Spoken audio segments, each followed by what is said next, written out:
Damn Reincarnation, capítulo 103. O Mercado, 3. Para onde ele foi? O Jisha, o guerreiro-chefe da tribo Garung, não pôde deixar de se sentir perturbado.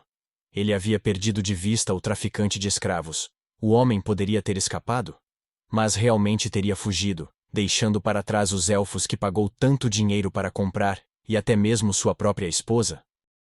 Mais importante, se o mercador realmente fugiu, exatamente quando ele encontrou uma abertura para fazê-lo. O Jisha estava olhando diretamente para ele, nunca desviando o olhar.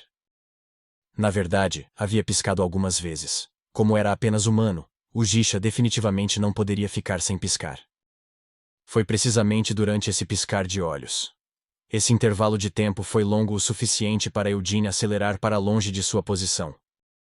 Bam! Um chute de fora de seu campo de visão atingiu a mandíbula de Jisha. Este golpe superou completamente todas as expectativas do homem. Quem poderia imaginar que um humilde comerciante de escravos seria capaz de se mover assim? Como resultado, o Jisha nem conseguiu soltar um grito. O ataque surpresa foi muito rápido e certeiro. Com apenas um golpe, o Jisha perdeu a consciência. Suas pupilas se arregalaram quando o gigante de mais de 2 metros de altura cambaleou. Splat! Caindo para trás, a careca de Jisha caiu bem no centro de uma poça de vômito. Dajarang, que ainda estava engasgando quando se viu incapaz de se livrar do enjoo, não pôde deixar de gritar. O quê?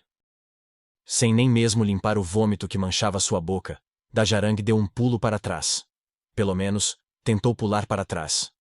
Como alguém que esteve acima do peso durante a maior parte de sua vida, seus joelhos sobrecarregados foram incapazes de executar o súbito comando de salto. No final, Dajarang não conseguiu recuar tanto quanto pretendia. Depois de dar apenas alguns passos, a agitação que esse movimento desencadeou em seu corpo inchado, mais uma vez desencadeou sua vontade de vomitar. Uar! Dajarang vomitou em todo o rosto inconsciente de Jisha. Eugene tinha visto todo tipo de coisas confusas e terríveis durante sua vida anterior, mas seu rosto ainda estava distorcido em um olhar honesto de desgosto com a visão à sua frente. Porra, isso é nojento! Eugene praguejou. Dajarang continuou vomitando. Quanto você comeu que consegue continuar vomitando e vomitando sem dar sinal de que vai parar? Eugene cuspiu enquanto mexia os dedos. Fios de vento se condensaram na ponta dos dedos e dispararam em direção a Dajarang. Boom! Uma bala de vento atingiu Dajarang bem no plexo solar e ficou lá sem se espalhar. Como alguém que possuía um contrato com Tempest, o rei espírito do vento, Eugene podia controlar essa brisa tão facilmente como se fosse a mana dentro de seu próprio núcleo. A bola de vento embutida na boca do estômago de Dajarang começou a girar. Enquanto perfurava a barriga gorda de Dajarang, enviava vibrações por todo o resto de seu corpo. Não foi apenas a carne de Dajarang que foi enviada ondulando. A violenta bola de vento sacudiu as entranhas de Dajarang, forçando tudo o que ainda restava em seu estômago, e ainda não havia sido vomitado para fora de seu esôfago. Para alguém como Dajarang, que nasceu em um condado e viveu uma vida sem nenhum sofrimento ou dificuldade, a dor que estava sentindo no momento era uma sensação desconhecida que nunca havia experimentado em sua vida e esperava nunca mais experimentar no futuro. Depois que Dajarang vomitou tudo o que estava em seu estômago, ele foi deixado rastejando no chão, com lágrimas e ranho escorrendo pelo rosto. Dajarang implorou. Por favor, me poupe. Quem disse que eu ia te matar? Eugene cuspiu enquanto torcia o nariz. Ele estava preocupado que Dajarang continuasse vomitando sem ser capaz de responder às suas perguntas. Então, o ataque de Eugene tinha apenas o objetivo de garantir que não houvesse mais nada para vomitar. Em vez de se aproximar de Dajarang, Eugene apenas apontou o dedo para ele. Embora Eugene tivesse apenas apontado um dedo, Dajarang soltou um grito e ficou de joelhos. Dajarang nunca esqueceria a dor que acaba de sentir quando aqueles dedos estendidos lançaram a bola de vento que o atacou. Como tal, Dajarang não pôde deixar de se ajoelhar preventivamente em uma posição de súplica. Em todos os seus 23 anos de vida, esta foi a primeira vez que este jovem mestre não teve confiança de que sua autoridade como filho de um conde seria suficiente para protegê-lo da ameaça que estava à sua frente. Quanto dinheiro você tem aí? Eugene perguntou sem rodeios. Apertando o dedo indicador estendido e o polegar juntos, Eugene formou um círculo com a mão. Era óbvio o que aquele gesto simbolizava, mas essa demanda gananciosa realmente tranquilizou Dajarang. Se tudo o que Eugene queria era dinheiro, isso não era simples e fácil de lidar. E eu tenho cerca de 300 milhões de saus em moeda real. Em joias tenho cerca de 1 bilhão. Dajarang confessou honestamente. E o que você faria se eu lhe pedisse esse dinheiro? Eugene perguntou. Dajarang gaguejou. Claro que daria a você. Estou grato que você está disposto a dar tudo para mim. Mas talvez você se lembre desse incidente mais tarde e tente se vingar de mim? Eugene enfatizou propositadamente as palavras mais tarde, enquanto olhava para Dajarang. Essas palavras fizeram com que Dajarang tivesse o melhor uso de sua cabeça em todos os seus 23 anos de vida. Ele imediatamente chegou a uma conclusão. Já que as palavras mais tarde haviam sido pronunciadas, isso não significaria que o comerciante não pretendia matá-lo? Dajarang imediatamente balançou a cabeça. Pela honra do Conde Cobal, algo assim definitivamente não vai acontecer, Dajarang jurou. Por que você está colocando a honra de seu pai inocente em risco? Eugene resmungou enquanto olhava para Dajarang. Eu nunca fiz nada para provocá-lo. Se eu realmente tivesse que pensar em alguma coisa, seria que eu não vendi a escrava que você queria. Mas como comerciante, cabe a mim decidir se vou ou não vender alguma coisa para você, não é? Sim, Dajarang concordou rapidamente. Então as coisas deveriam ter acabado assim que nos separamos. Mas então você teve que tentar me matar. Não é mesmo? Você definitivamente conspirou com aquele nativo que está deitado ali, que ainda está inconsciente. Você estava planejando me matar, e também planejando matar a mulher que está comigo. Então simplesmente roubaria os elfos que eu estava transportado. Estou certo? Eugene o olhou desafiadoramente. Sim, Dajarang admitiu relutantemente. O tempo todo, Dajarang orava interiormente para si mesmo. Não acorde. O Jisha ainda estava deitado inconsciente. Mas o que aconteceria se ele acordasse? O Jisha seria capaz de fazer algo para mudar essa situação? O principal guerreiro da tribo Garung, alguém que foi nocauteado por um único golpe desse traficante de escravos, e que implorou por sua vida enquanto se mijou na frente do monstro que matou Bron. Tremendo de medo, Dajarang lentamente enfiou a mão no bolso. Eugene assentiu em aprovação. Já que foi você quem causou tudo isso em primeiro lugar, também deve assumir a responsabilidade por isso. O item que Dajarang tirou do bolso era uma pequena bolsa.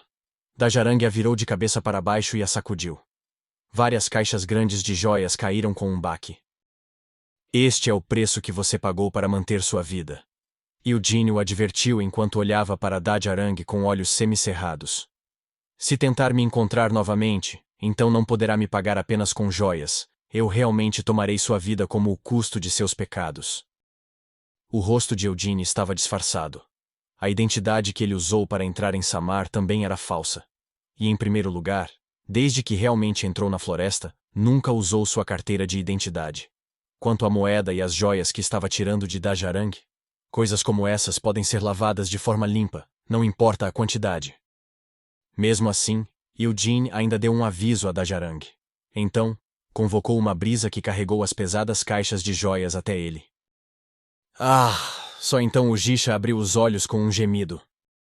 A primeira coisa que sentiu foi um sabor indescritivelmente complexo e sutil. Por trás disso, permanecia um cheiro um tanto familiar. Essas duas coisas rapidamente despertaram sua mente atordoada. Gá!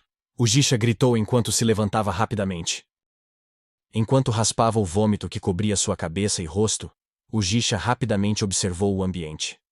Ele viu Dajarang de joelhos e as caixas de joias flutuando no ar. E na frente dele estava o comerciante de escravos. A raiva levou o corpo de Jisha à ação imediata. Ele soltou um rugido e atacou Eugene. O Jisha não era alguém que conquistou a posição de guerreiro-chefe apenas com base em sua aparência assustadora. Sua mana, que rapidamente entrou em operação, acelerou seu corpo em um borrão. No entanto, esse nível de aceleração ainda parecia lento para Eugene. Ele estalou a língua e gentilmente pressionou o pé no chão. Ban ban ban! O chão à sua frente se ergueu para se tornar uma barreira. Magia! O Jisha percebeu em alarme quando chutou o chão em um salto. Ao fazê-lo, sentiu que algo estava errado. Os guerreiros de Samar foram todos capazes de receber a proteção dos espíritos, sem ter que aprender magia de invocação. Os guerreiros que nasceram nesta vasta floresta possuíam afinidade com os espíritos desde o nascimento, e, no caso de Ujisha, ele recebeu a proteção dos espíritos do vento. Os espíritos primitivos existentes em cada rajada de vento foram o que permitiu que Ujisha se movesse com tanta agilidade para seu tamanho. No entanto, seu salto atual não foi tão poderoso quanto ele esperava. Ujisha tinha a intenção de pular alto no céu e esmagar o crânio deste atrevido comerciante de escravos, esmagando-o de cima. Mas seu salto atual mal o permitiu pular a barreira. O que está acontecendo? Ujisha se perguntou. A razão era bem simples. Os espíritos primitivos sem vontade própria não resistiam ao comando dos espíritos superiores, e todo o vento da região estava sob o controle de Eugene.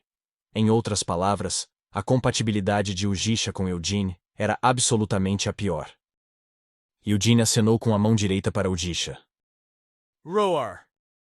Uma enorme rajada de vento engoliu Ujisha. A rajada então se transformou em uma tempestade de lâminas, rasgando as roupas de Ujisha em pedaços. Gá! Ujisha gritou enquanto lutava no meio daquele redemoinho cortante. Eugene olhou para Ujisha com uma expressão indiferente no rosto. Ao contrário de seu couro cabeludo sem pelos, o corpo de Ujisha era coberto por pelos grossos.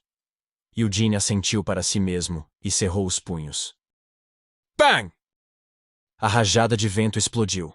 Com o corpo engolfado pelo vento, Ujisha teve todos os pelos arrancados pela raiz por causa da explosão, não deixando um único fio para trás. Kia! Ujisha soltou um grito agudo ao sentir uma dor como nunca havia sentido antes em sua vida. O depilado Ujisha caiu no chão, mas não conseguiu ficar de pé.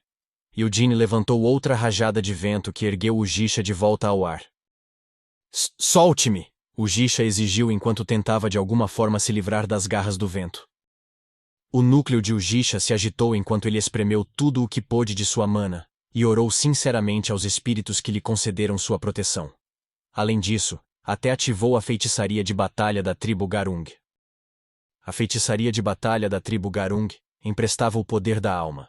Podia ser visto como uma espécie de necromancia. Não eram apenas os Garung. Havia várias tribos que usavam esse tipo de feitiçaria de batalha derivada da necromancia, e as técnicas que Ujisha usava não eram nada incomuns para Samar. Mas era algo que, na opinião de Eugene, não deveria ser usado. Eugene sentiu as almas que estavam sendo atraídas para Ujisha. Era semelhante a como a magia negra poderia invocar espíritos ressentidos e apagar completamente os Zeus de suas vidas passadas. Que nojento, Eugene pensou com uma carranca. Eugene odiava esse tipo de feitiçaria por causa do quanto se assemelhava à magia negra. Como tal, ele não sentiu a necessidade de mostrar qualquer misericórdia. Afinal, seu oponente não era alguém que merecesse misericórdia em primeiro lugar. Aquele maldito foi quem tentou atacá-lo sem ser provocado. Uá! Dajaran cobriu os ouvidos, seu corpo tremendo enquanto tentava bloquear os gritos que vinham de cima de sua cabeça. Também houve estalos e estouros quando os ossos de Ujisha foram torcidos à força. Ujisha rapidamente começou a gritar por misericórdia, fazendo com que Dajarang se lembrasse de uma memória de apenas alguns dias atrás, que ele sinceramente esperava nunca recordar. Era a memória do monstro que rasgou Bronn em 2 pedaços com tanta facilidade. Seus olhos bestiais que brilhavam dourados sob o capuz, e as presas afiadas que apareciam cada vez que os lábios do monstro se curvavam em um sorriso. E eu só quero voltar! Dajarang rezou desesperadamente. Para minha casa, para Shimuin. O som dos gritos de Ujisha começou a desaparecer. Não foi porque os gritos pararam. Em vez disso, a fonte dos gritos estava voando rapidamente para longe de Dajarang. Um humano seria capaz de sobreviver tendo seus membros torcidos como um pretzel, e depois sendo jogado para longe? Mesmo que o destino de alguma forma permitisse que ele sobrevivesse? Como seria capaz de continuar vivendo nesta floresta selvagem com um corpo que não conseguia se mover sozinho? Mas nada disso importava para Eugene. Ele guardou as caixas de joias dentro de seu manto, depois voltou para a carruagem. Que você tenha uma morte pacífica. Cristina rezou na direção que o Jisha havia voado com as mãos cruzadas à sua frente. Essas palavras pareciam uma piada desagradável para Eugene. Ele zombou e disse: é ridículo esperar uma morte pacífica para ele. Se de alguma forma conseguir sobreviver, terá um destino pior que a morte. E mesmo que tenha sorte e morra assim que atingir o chão, ainda terá que sofrer toda aquela dor antes de morrer. No entanto, depois de sua morte, ele pode encontrar paz. Cristina respondeu com um sorriso suave. Sim, ela estava tão distorcida quanto o esperado. Enquanto escondia tal pensamento, Eugene agarrou as rédeas. Com um chocalho, o carrinho começou a se mover. Os elfos estavam completamente silenciosos, nem mesmo ousando respirar. No entanto, mesmo fazendo o possível para não atrair atenção, olhavam para Dajarang, que ainda estava ajoelhado no chão. Os elfos, que se acostumaram a ser perseguidos enquanto eram vendidos como escravos, sentiram um prazer incomum ao ver aquele nobre humano ajoelhado no chão e implorando por sua vida, ainda sem ousar levantar a cabeça. O mesmo aconteceu com Lavera. Ela tocou o buraco cicatrizado que antes era seu olho direito, antes de ser esfaqueado com uma espada por seu antigo mestre, e depois cauterizado. Um calor desconhecido estava queimando em sua cavidade ocular. Calor de um tipo completamente diferente da dor que ela sentiu quando foi queimada. Que legal, Lavera pensou consigo mesma, enquanto olhava para as costas de Eugene com um olhar apaixonado.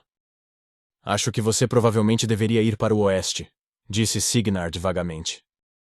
Suas palavras não soam muito certas, criticou Eugene. Não tem jeito. Eu disse a você que não fui capaz de reter as memórias adequadamente. Signard resmungou com uma careta. Tudo o que resta das minhas memórias são algumas lembranças fragmentadas. Contando apenas com elas, vaguei desesperadamente procurando por nosso domínio. Se é esse o caso, então por que não vamos procurá-lo juntos? Eugene ofereceu, com a cabeça inclinada para o lado em interrogação. Signard não respondeu de imediato. Depois de olhar para Eugene por alguns momentos, sorriu e balançou a cabeça. Claro que não posso fazer isso, porque não sei o que pode acontecer enquanto estiver fora da aldeia, explicou Signard. Embora fosse a primeira vez que Eugene fazia essa oferta, ele já esperava que Signard respondesse dessa maneira. A barreira das árvores encantadas não era absoluta. A razão pela qual esta vila construída para os elfos errantes durou todos esses anos foi porque Signard matou todos os intrusos que tentaram se aproximar dela. Nos últimos anos, tenho entrado em contato mais frequente com os elfos negros. Signard murmurou enquanto acariciava a espada ao seu lado. Cada vez que se aproximam, eu os pego, interrogo e os executo. Ao fazer isso, pude me manter a par da situação. Ouvi dizer que a corruptora, Iris, tem tentado infectar mais elfos com a corrupção para garantir sua posição. Eugene escutou em silêncio. Não é engraçado? Aquela garota é um monstro. Não. Ela é um pedaço de merda que nem deveria existir. Tanto que é até difícil acreditar que já fomos da mesma raça, muito menos pertencentes à mesma nação. Depois de ser a responsável por massacrar tantos elfos 300 anos atrás, ela realmente acha que pode simplesmente abraçar os elfos restantes neste momento? Kriik. Signard agarrou o punho de sua espada com força enquanto cerrava os dentes. Não posso confiar na palavra dela. Iris e seus elfos negros dizem que estão apenas fazendo uma oferta aos elfos errantes, mas não há como isso ser verdade. Eles devem estar intimidando aqueles pobres elfos e os transformando à força em elfos negros. Se os elfos se recusarem a aceitar a oferta, certamente serão mortos. O que aconteceria se os elfos negros viessem? Enquanto eu estivesse ausente da vila. Signard havia participado da guerra de 300 anos atrás. Ele foi um dos poucos sobreviventes entre os patrulheiros élficos. Em uma floresta incendiada por Iris, ele viu centenas de cadáveres pertencentes a elfos que tiveram seus intestinos arrancados. Essa cena havia se gravado no cérebro de Signard, tornando-se uma memória inabalável que o assombrava nas últimas centenas de anos. Se conseguirmos encontrar o território élfico, isso pode ajudá-lo a superar seu trauma. Eugene disse com um sorriso amargo. Afinal, como ninguém conseguiu encontrá-lo por centenas de anos, ele ainda deveria estar em paz. Sim, isso mesmo. Signard murmurou enquanto afrouxava o aperto no punho de sua espada. Se não conseguirmos encontrá-lo, não fique muito desapontado, continuou Eugene. Pode não ser tão grande quanto Samar, mas a floresta em nossa propriedade principal também é bem grande. Não faria uma diferença perceptível mesmo se cerca de 100 elfos começassem a viver dentro dela. Mais do que isso, deveria ser muito mais seguro. Signard suspirou enquanto olhava para Eugene com uma expressão aliviada. Obrigado, Hamel. Eugene tentou impedi-lo. O que está dizendo de repente? Porque se você não tivesse vindo aqui, eu não teria nenhuma esperança de trazer com segurança os elfos para deixar esta vila. Como tal, devo expressar minha gratidão, explicou Signard com sinceridade. Bem, o que mais posso dizer? Eugene aceitou esse agradecimento com um bufo e se levantou. Então, enfim, eu deveria apenas ir para o oeste a partir daqui. Mais alguma coisa? Já que centenas de anos se passaram, todos os marcos também devem ter mudado. Signard admitiu com um encolher de ombros. Maldito inútil, zombou Eugene. Em direção ao oeste, preste muita atenção na folha. Se fizer isso, provavelmente será capaz de encontrar o caminho para o território. Signard baixou o olhar e soltou um suspiro. Receio não ter outro conselho para você. Então é só isso que preciso saber. Vou partir imediatamente. Eugene deu um tapinha no ombro de Signard e saiu da cabana. Cristina já o esperava na entrada da aldeia. Depois de oferecer uma reverência a Signard, que havia seguido atrás de Eugene, ela se virou para Eugene e perguntou. Vamos partir agora? Sim, Eugene confirmou com um aceno de cabeça. Cristina não era a única que esperava por eles na entrada. Todos os elfos que viviam naquela vila foram se despedir deles. Parecia que havia crentes que adoravam o Deus da luz entre eles, pois alguns dos elfos juntaram as mãos e fizeram uma oração a Cristina. Não era apenas Cristina. Vários elfos também estavam olhando para Eugene com olhos expectantes. Esses olhares não eram estranhos para ele. Que pesado, Eugene pensou consigo mesmo. Fosse no passado ou no presente, esses olhares cheios de expectativa pareciam insuportavelmente pesados. Mas os elfos tinham outra opção senão orar sinceramente pelo sucesso de Eugene e Cristina? Eles tinham que saber que sua aldeia não tinha garantia de permanecer segura. Portanto, não podiam deixar de depositar suas expectativas em Eugene e Cristina. Ao olhar em volta, Eugene se lembrou de algo: Vermouth. Narissa estava soluçando e chorando ao se despedir. Embora estivessem viajando juntos por apenas alguns dias, ela parecia ter desenvolvido uma queda por ele.